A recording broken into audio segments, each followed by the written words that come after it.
ہر قسم کی حدث کا کبریائی بڑھائی بنائی اٹھائی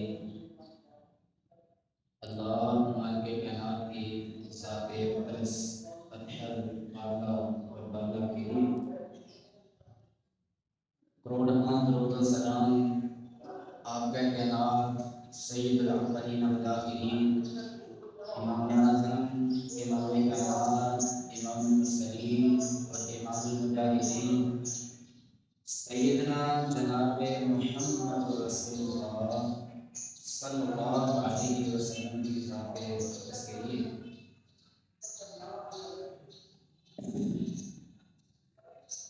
حضرات محترم، دنیا کی تاریخ ہمیں یہ بتاتی ہے کہ جب بھی کوئی قوم اخلاقی طور پہ کمزور ہو جاتی ہے، اس قوم سے سچائی ختم ہو جاتی ہے، انصاف ختم ہو جاتا ہے، جھوٹ عام ہو جاتا ہے، ظلم عام ہو جاتا ہے، بے حیائی عام ہو جاتی ہے، گناہوں کے کام عام ہو جاتے ہیں، برائیاں عام ہو جاتی ہیں، ایمانت دار کم ہو جاتے ہیں، خیانت دار وافر ہو جاتے ہیں، تو اس وقت وہ قوم زیادہ دیر تک قائم نہیں رہتی۔ اور یہی بات اللہ رب العالمین اپنی واضح کتاب قرآن پاک کے اندر ہمیں سمجھاتے ہیں کہ قومیں صرف اور صرف جنگوں سے نہیں تباہ ہوتی، کہ قوموں کی تباہی صرف جنگوں سے نہیں ہوتی، بلکہ قوموں کی تباہی گناہوں سے اور اخلاقی زوال سے بھی ہوتی ہے۔ جیسا کہ اللہ رب العالمین فرماتے ہیں وَمَا أَصَابَكُم مِّن مُّصِيبَةٍ فَبِمَا كَسَبَتْ أَيْدِيَكُمْ وَيَعْفُو عَن كَثِيرٍ، کہ تمہیں جو بھی تکلیف پہنچتی ہے، تمہیں جو بھی پریشانی پہنچتی ہے، جو بھی تمہیں دکھ پہنچتا ہے، وہ اللہ کا قصور نہیں ہے۔ اللہ کو شوق نہیں ہے کہ وہ اپنے بندے کو تکلیف کے اندر مبتلا کر دے، کسی پریشانی کے اندر مبتلا کر دے۔ پھر ایسا ہوتا کیوں ہے؟ جو بھی تمہیں تکلیف پہنچتی ہے فَبِمَا كَسَبَتْ أَيْدِيَكُمْ، وہ تمہارے ہاتھوں کی کمائی ہے۔ اللہ فرماتے ہیں وہ تمہارے اعمال کی وجہ سے تمہیں تکلیف پہنچتی ہے۔ جو بھی تمہیں دکھ پہنچتا ہے، جو بھی تمہیں پریشانی لاحق ہوتی ہے، اس کے پیچھے تمہارے اعمال ہیں، وہ تمہارے ہاتھوں کی ہی کمائی ہے۔ وَيَعْفُو عَن كَثِيرٍ، اور اللہ رب العالمین تمہاری بہت سی باتوں پہ درگزر فرما دیتے ہیں۔ تمہاری ہر کرتوت پہ، تمہارے ہر گناہ پہ اللہ تمہاری پکڑ نہیں کرتے، بلکہ اللہ درگزر کرتے جاتے ہیں، کرتے جاتے ہیں، کرتے جاتے ہیں۔ تمہاری بہت سی باتوں پہ اللہ درگزر فرما دیتے ہیں، ہر بات پہ تمہاری اللہ پکڑ نہیں کرتے۔ محترم بھائیو، آج اگر ہم اپنے معاشرے کا حال دیکھیں، اپنے معاشرے کی طرف نظر دوڑائیں، تو ہمیں اپنے معاشرے کی ایک عجیب ہی صورتحال نظر آتی ہے۔ آج ہمارے معاشرے کے اندر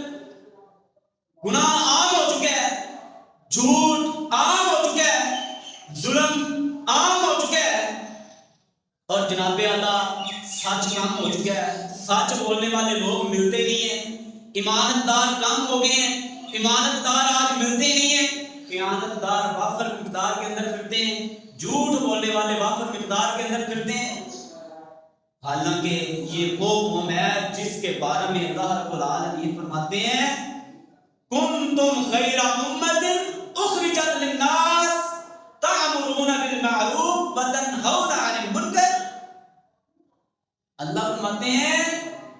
کہ تم بہترین امت ہو جو لوگوں کے لیے نکالی گئی ہو۔ تأمرون بالمعروف، تم لوگوں کو نیکی کا حکم دیتے ہو وَتَنْهَوْنَ عَنِ الْمُنْكَرِ اور لوگوں کو برائی سے روکتے ہو, برائی سے منع کرتے ہو. اس آیت کریمہ سے یہ بات بھی واضح ہو گئی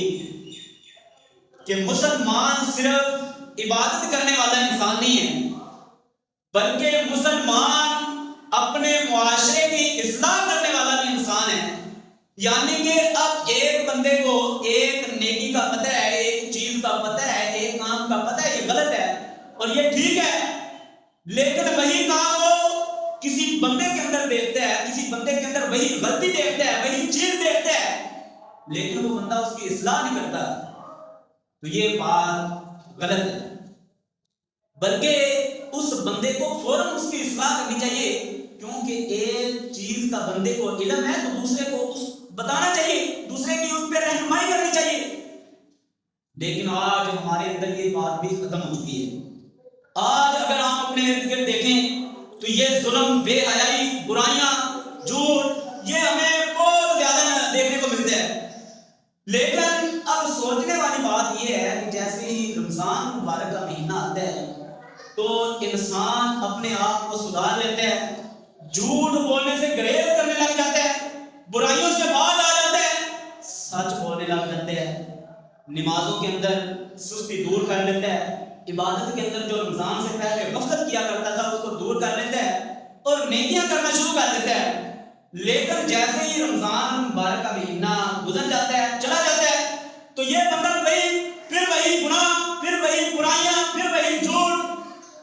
پھر وہی دھوکے بازی, پھر وہی ظلم, بے حیائی, ان چیزوں کی طرف واپس لوٹ جاتا ہے. اب سوال پیدا یہ ہوتا ہے کہ آخر ایسا کیوں ہے کہ ہمیں صرف رمضان کا مومن بننا چاہیے یا پھر ہمیں رمضان کے علاوہ بھی دیگر مہینوں کے اندر بھی مومن ہی رہنا چاہیے. اللہ رب العالمین فرماتے ہیں یا ایھا الذین آمنوا اتقوا اللہ حق تقاتہ ولا تموتن الا وانتم مسلمون. اے دنیا کے انات کے لوگوں جو ایمان لے کے آئے ہو, اتقوا اللہ, اللہ سے ڈر جاؤ, اپنے دلوں کے اندر اللہ کا ڈر پیدا کرو, اور صرف اللہ سے ڈر ہی نہ جاؤ بلکہ اپنے دلوں کے اندر اللہ کا اس طرح ڈر پیدا کر لو جس طرح اللہ سے ڈرنے کا حق ہے, اس طرح اللہ سے ڈرو. اور پھر اللہ فرماتے ہیں وَلَا تَمُوتُنَّ إِلَّا وَأَنْتُمْ مُسْلِمُونَ, تمہیں موت نہ آئے مگر اس حال میں کہ تم مسلمان ہو. اس حال کے اندر تم مرو, اس حال کے اندر تمہیں موت آنی چاہیے کہ تم مسلمان ہو. یعنی کہ انسان کی زندگی کا اصل مقصد ہی یہ ہے کہ وہ اپنی زندگی کے آخر تک اللہ کی اطاعت کرتا رہے, اللہ کی عبادت کرتا رہے. اور محترم بھائیو, اصل کامیابی یہ نہیں ہے کہ پورا سال بندہ گناہ کرتا رہے, برائیاں کرتا رہے, بے حیائی کرتا رہے, ظلم کرتا رہے, لیکن جیسے ہی رمضان مبارک کا مہینہ آئے تو بندہ چند سجدے کر لے, چند نیکیاں کر لے, چند سچ بول لے, چند جھوٹوں سے باز آ جائے, تو یہ اصل کامیابی ہے. نہیں, یہ اصل کامیابی نہیں ہے. اصل کامیابی یہ ہے کہ بندہ جس طرح رمضان مبارک کے اندر مومن بن جاتے ہیں, جھوٹ سے باز آ جاتے ہیں, بے حیائی سے باز آ جاتے ہیں, گناہوں سے باز آ جاتے ہیں, اس لیے رمضان کے علاوہ بھی دیگر مہینوں کے اندر بھی یہ بندہ گناہوں سے باز آ جائے, نیکی کرنے لگ جائے, سود سے باز آ جائے, بے حیائی سے باز آ جائے, یہ اصل کامیابی ہے. لیکن آج ہمیں دیکھنے کو یہ ملتا ہے کہ پورا سال ہم گناہ کرتے ہیں, لیکن رمضان مبارک کا مہینہ جیسے ہی آتا ہے نمازیں پڑھنا شروع کر دیتے ہیں, روزے رکھنا شروع کر دیتے ہیں, تراویح پڑھنا شروع کر دیتے ہیں, قرآن کی تلاوت کرنا شروع کر دیتے ہیں, اور جناب صدقات دینا شروع کر دیتے ہیں. لیکن بڑے ہی افسوس کی بات ہے, رمضان کے اندر تو ہم یہ سب کام کر لیتے ہیں, یہ سب نیک اعمال کر لیتے ہیں, لیکن جیسے ہی رمضان مبارک کا مہینہ ہم سے رخصت ہوتا ہے ہم پھر وہی کام, پھر نمازوں کے اندر سستی, عبادت کے اندر وہی غفلت. جبکہ اللہ رب العالمین فرماتے ہیں وَاعْبُدْ رَبَّكَ حَتَّى يَأْتِيَكَ الْيَقِينُ، اللہ فرماتے ہیں کہ تم میری عبادت اس وقت تک کرتے رہو حتیٰ کہ تم اپنی موت کو پہنچ جاؤ، تمہیں موت آ جائے، اپنی موت تک اللہ کی اطاعت کرتے رہو، اللہ کے احکام کے مطابق زندگی گزارتے رہو، اللہ کی بندگی کرتے رہو۔ یہ نہیں ہے کہ صرف ایک رات کو خاص کر لیں، ایک دن کو خاص کر لیں، صرف ایک مہینے کو خاص کر لیں، جی ٹھیک ہے ہم نے عبادت کا حق ادا کر دیا ہے اور جناب ہم اللہ سے ڈرتے ہیں، کس طرح ہمارے دل کے اندر اللہ کا ڈر ہے، میرے دل کے اندر اللہ کا ڈر ہے، کس طرح میں اللہ سے ڈرتا ہوں، میں جھوٹ بھی بولتا ہوں، میرے دل کے اندر اللہ کا ڈر بھی ہے، میں لوگوں کو دھوکے بھی دے رہا ہوں، میرے دل کے اندر اللہ کا ڈر بھی ہے، میں داڑھی بھی منڈا رہا ہوں، میرے دل کے اندر اللہ کا ڈر بھی ہے، میں اللہ کے احکام کے مطابق زندگی بھی نہیں گزار رہا، اور میرے دل کے اندر اللہ کا ڈر بھی ہے، میں پھر بھی لوگوں سے جھوٹ بول رہا ہوں، میرے دل کے اندر اللہ کا ڈر بھی ہے، میں پھر بھی عبادت کے اندر غفلت کر رہا ہوں۔ یہ کیسا اللہ کا ڈر ہے؟ اللہ فرماتے ہیں اتقوا اللہ حق تقاته، اللہ سے کس طرح ڈر جاؤ، اللہ کا اپنے دلوں کے اندر ڈر اس طرح پیدا کر لو کہ اس کے ڈر کا حق ادا کرو، جس طرح اللہ سے ڈرنے کا حق ہے اس طرح اللہ سے ڈر لو۔ محترم بھائیو، اسی طرح اللہ کے رسول صلی اللہ علیہ وسلم فرماتے ہیں احب الاعمال الی اللہ ادوامها وان اللہ، کہ اللہ رب العالمین کے ہاں، اللہ رب العالمین کے نزدیک سب سے زیادہ محبوب، سب سے زیادہ پسندیدہ، سب سے زیادہ عزیز عمل وہ ہے جس پہ ہمیشگی کی جائے، جو ہمیشہ کیا جائے، وَإِنْ قَلَّ، اگرچہ وہ عمل تھوڑا ہی کیوں نہ کیا جائے۔ یہ عمل اللہ کو سب سے زیادہ محبوب ہے، اللہ کے نزدیک سب سے زیادہ عزیز اور پسندیدہ کہ بندہ ایک عمل پہ ہمیشگی کر لے۔ یہ نہیں ہے کہ عبادت کو ایک رات کے لیے خاص کر لے، یا پھر عبادت کے لیے ایک رات کو خاص کر لے، بس ایک رات ہم نے اللہ کی عبادت کر لی ہے پھر پوری زندگی عبادت کے قریب ہی نہ لے، یہ محترم بھائیوں کامیابی نہیں ہے۔ پھر اسی طرح صحابہ کرام رضوان اللہ اجمعین صرف رمضان مبارک کے اندر عبادت نہیں کیا کرتے تھے، بلکہ رمضان کے بعد بھی وہ اسی طرح عبادت کیا کرتے تھے جس طرح وہ رمضان کے اندر کیا کرتے تھے۔ اور علماء کرام فرماتے ہیں کہ مومن کی حالت یہ ہے، مومن کی جو مومن بندہ ہے اس کی حالت یہ ہے کہ وہ رمضان کے بعد بھی نیکیاں کرتا رہتا ہے، اللہ کی عبادت کرتا رہتا ہے، اللہ کی اطاعت کرتا رہتا ہے، اللہ کی بندگی کرتا رہتا ہے۔ یہ نہیں ہے کہ وہ رمضان کے اندر تو اللہ کی عبادت کرتا ہے لیکن جیسے ہی رمضان رخصت ہوتا ہے وہ اللہ کی عبادت سے بھی پیچھے ہٹ جاتا ہے، یہ نہیں ہے۔ مومن کی حالت یہ ہے، تو آج ہمیں اندازہ لگانا چاہیے ہم مومن ہیں، ہم مومن ہیں، ہم مسلمان ہیں، لیکن عبادت کو ایک رات کے لیے خاص کیا ہوا ہے، ایک مہینے کے لیے عبادت کو خاص کیا ہوا ہے۔ ایک مہینہ تو ہم مومن ہیں، دیگر مہینوں کے اندر ہمیں فکر ہی نہیں ہے، جیسے ہم آزاد ہو گئے ہیں، جیسے ہم عید کی نماز پڑھتے ہیں، جی ہم آزاد ہو گئے ہیں، جیسے ہمیں کوئی نہیں دیکھ رہا، ہمیں کسی کی نظر کے اندر ہی نہیں ہے، ہمیں کسی قسم کی فکر نہیں ہوتی کہ ہم یہ گناہ کر رہے ہیں، یار یہ اتنا غلط کام کر رہے ہیں، کیوں کر رہے ہیں، یہ فکر ہی نہیں ہوتی۔ رمضان کے اندر ہمیں فکر ہوتی ہے کہ اللہ دیکھ رہا ہے، جیسا یہ کام مجھے نہیں کرنا چاہیے، یہ گناہ مجھے نہیں کرنا چاہیے، بندہ باز رہتا ہے، بندہ باز آ جاتا ہے۔ لیکن وہی گناہ جو رمضان کے اندر تو بندہ نہیں کرتا، دیگر مہینوں کے اندر وہی بندہ کر رہا ہوتا ہے۔ وہ بھائی جس میں رمضان کے اندر جس رب سے آپ ڈر کے وہ گناہ چھوڑ دیتے ہیں، دیگر مہینوں کے اندر تو وہی خدا ہے نا، دیگر مہینوں کے اندر تو وہی آنکھ آپ کو دیکھ رہی ہے تو رمضان کے اندر دیکھتی ہے، تو پھر رمضان کے اندر آپ باز آ جاتے ہیں، لیکن دیگر مہینوں کے اندر کیوں وہی گناہ کا کام کرتے ہیں؟ محترم بھائیو، اسی طرح علماء فرماتے ہیں کہ رمضان کے قبول ہونے کی ایک نشانی یہ بھی ہے کہ بندہ رمضان کے بعد اللہ کی عبادت کرتا ہے۔ اگر کسی نے یہ اندازہ لگانا ہے نا، کسی نے یہ سوچنا ہے کہ میرا پتہ نہیں رمضان قبول بھی ہوگا یا نہیں ہوگا، تو وہ بندہ اپنے گریبان کے اندر جا کے اپنے آپ پہ غور کرے، کیا میں رمضان کے بعد بھی ویسے ہی اللہ کی عبادت کر رہا ہوں جس طرح میں رمضان کے اندر کیا کرتا تھا؟ تو میں ویسے ہی استقامت اختیار کر رہا ہوں جس طرح میں رمضان کے اندر کیا کرتا تھا؟ تو وہ بندہ اندازہ لگا سکتا ہے کہ میرا رمضان قبول ہو گیا ہے یا پھر میرا رمضان قبول نہیں ہوا۔ اگر میں رمضان کے بعد بھی ویسے ہی نیکیوں کے اندر، عبادت کے اندر، تو پھر یقیناً میرا رمضان قبول ہو گیا اللہ کی بارگاہ کے اندر۔ اور اگر میں نے رمضان کے اندر کوئی استقامت اختیار کی لیکن جیسے ہی رمضان گزرا میں عبادت سے دور ہو گیا، نمازوں سے دور ہو گیا، تو پھر میرا رمضان قبول نہیں ہوا۔ اللہ کی بارگاہ کے اندر میری وہ نیکیاں قبول نہیں ہوئی، میری وہ عبادت قبول نہیں ہوئی، میرے وہ روزے قبول نہیں ہوئے۔ محترم بھائیو، اللہ رب العالمین فرماتے ہیں وَلَا تَكُونُوا كَالَّذِي نَقَضَتْ غَزْلَهَا مِنْ بَعْدِ قُوَّةٍ أَنْكَاثًا۔ اللہ فرماتے ہیں کہ اس عورت کی طرح نہ ہو جاؤ جس نے بڑی مشکل کے ساتھ، بڑی محنت کے ساتھ داغا کاٹنے کے بعد اس کو خود ہی اپنے ہاتھوں کے ساتھ توڑ دیا، اسے ادھیڑ ڈالا۔ پہلے تو اس نے بڑی محنت کے ساتھ، بڑی مشقت کے ساتھ ایک دھاگے کو، ایک کپڑے کو بنا، لیکن پھر اپنے ہاتھوں کے ساتھ خود ہی اسے دے ڈالا، توڑ دیا۔ رمضان کے اندر تو میں نے عبادت کی، رمضان کے اندر تو میں نے نیکیاں کی، رمضان کے اندر تو میں نے اللہ کو منا لیا، لیکن رمضان کے جاتے ہی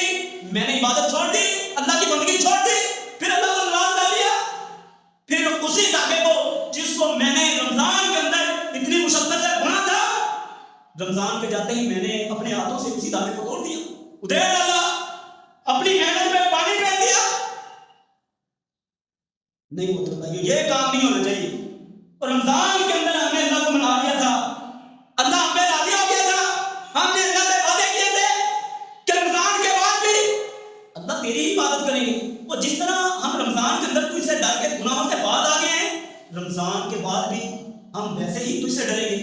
کیونکہ ہم تیری نظر سے اوجھل نہیں ہو سکتے، تیری نظر سے بچ نہیں سکتے، تیرے علم سے ہم غائب نہیں ہو سکتے۔ جس حالت کے اندر ہیں، جس جگہ پہ ہیں، اللہ کے علم کے اندر ہیں، اللہ کی نظر کے اندر ہیں، ہم اللہ سے بات نہیں سکتے، ہم اللہ سے چھپ نہیں سکتے، تو پھر کیوں گناہ کرتے ہیں؟ پھر کیوں نہیں یہ سوچتے کہ ہم گناہ کر رہے ہیں، ہمارا اللہ دیکھ رہے ہیں، لوگ تو ہمیں نہیں دیکھ رہے، لوگوں کے ڈر کی وجہ سے ہم چھپ جاتے ہیں، گناہ کر لیتے ہیں، لیکن جو آنکھ ہمیں دیکھ رہی ہے اور جس ذات کے ہم علم کے اندر ہیں، اس کا ہمیں ڈر نہیں لگتا، اس سے ہم ڈرتے نہیں ہیں، بے فکر ہو کر گناہ کرتے ہیں، بے فکر ہو کے لوگوں کو دھوکے دیتے ہیں، لوگوں سے جھوٹ بولتے ہیں، لوگوں پہ ظلم کرتے ہیں۔ کیوں بھائی کیوں؟ محترم بھائیو، ایک دفعہ ایک شخص نے حضرت بشر الحافی رحمہ اللہ سے پوچھا کہ کچھ لوگ رمضان مبارک کے اندر تو مومن بن جاتے ہیں، بڑی نیکیاں کرتے ہیں، اللہ کی بندگی کرتے ہیں، اللہ کی عبادت کرتے ہیں، گناہوں سے باہر آ جاتے ہیں، لیکن جیسے ہی رمضان مبارک کا مہینہ چلا جاتا ہے، رمضان کا مہینہ رخصت ہو جاتا ہے، وہی بندے عبادت چھوڑ دیتے ہیں، اللہ کی بندگی سے دور ہو جاتے ہیں، گناہ کرنے لگ جاتے ہیں۔ تو حضرت بشر الحافی رحمہ اللہ فرماتے ہیں بئس القوم لا یعرفون اللہ الا فی رمضان، کہ وہ لوگ بہت برے ہیں، بئس القوم،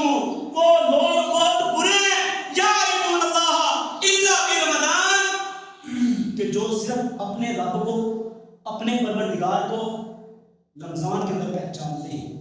رمضان کے اندر تو اللہ کو پہچان لیتے ہیں کہ ہمارا پروردگار دیکھ رہا ہے، ہمیں گناہ نہیں کرنے چاہیے، اللہ کی عبادت کرنے لگ جاتے ہیں، لیکن جیسے ہی رمضان رخصت ہوتا ہے تو گناہ کرنے لگ جاتے ہیں، وہی عبادت کے اندر غفلت کرنے لگ جاتے ہیں۔ تو محترم بھائیو، ہمیں جس طرح رمضان کے اندر ہم اللہ کی عبادت کیا کرتے تھے، ہمیں اسی طرح دیگر مہینوں کے اندر بھی عبادت کرنی چاہیے، اللہ سے کرنا چاہیے، استقامت اختیار کرنی چاہیے۔ محترم بھائیو، اللہ رب العالمین سے دعا ہے کہ اللہ ہمیں بات سمجھنے کی توفیق عطا فرمائے۔